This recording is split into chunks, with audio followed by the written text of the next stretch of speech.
And nagbabalik tayo para sa isang unboxing na naman ng isang Tomica model na Tamiya. So now, this is the Magnum Saber. So from the last time no, na nagbukas tayo, that was the Sonic Saber. And now, ito na yung Magnum Saber. Yan, yung kakambal niya.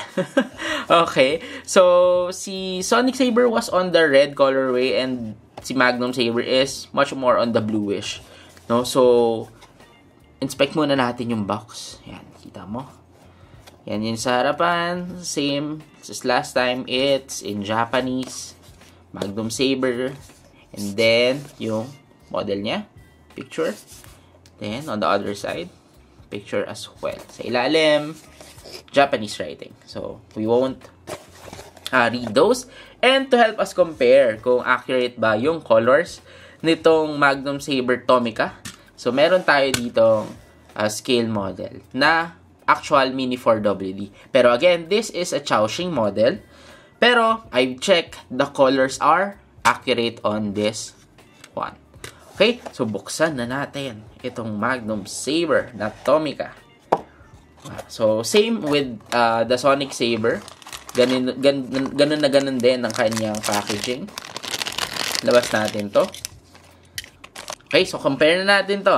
Medyo mas light nga lang yung color nito kasi nga this is just a Chowshing model or kumbaga hindi to original na Tamiya kasi guys, wala na ako mahanap na Super 1 na Magnum Saber.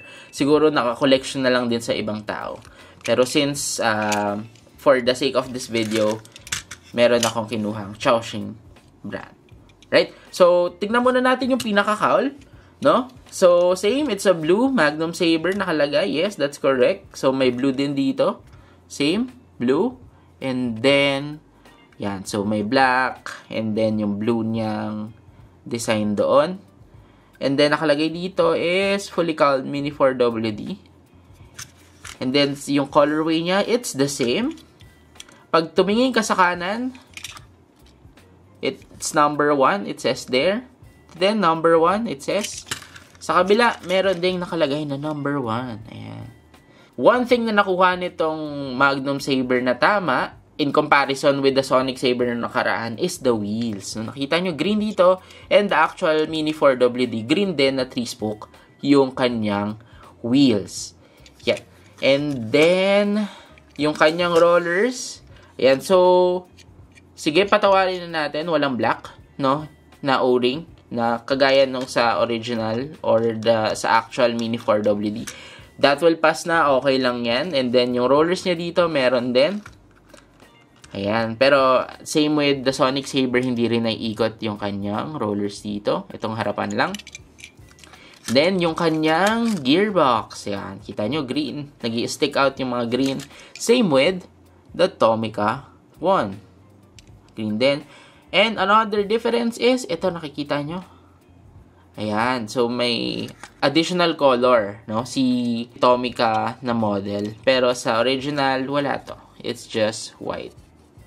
Ayan. So, punta tayo sa likod. Yung Tamiya catch niya, it has it. Ayan, nakikita nyo. To. Yan. And then, sa ilalim, again, nag-i-stick out yung sa gearbox. At saka dun sa pang-motor natin, kita nyo, it's green. It's the same with this one na lumalabas din yung green. And same with the Sonic Saber nung nakaraan, hindi kita yung green dito, which is, in comparison, dito, yung switch nya is kitang green model. Right? So, I think that's it. So, again, this is the Super 1 version. May mga available kasi ngayon na Magnum Saber, pero it's the Super 2 version na. No? So, medyo may pagkakaiba, no, in comparison with the Super 1 version.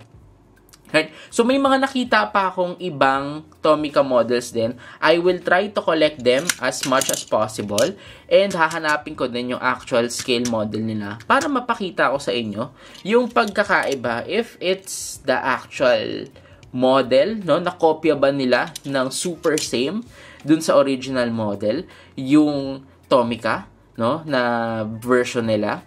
So, titignan natin yan sa mga susunod na video.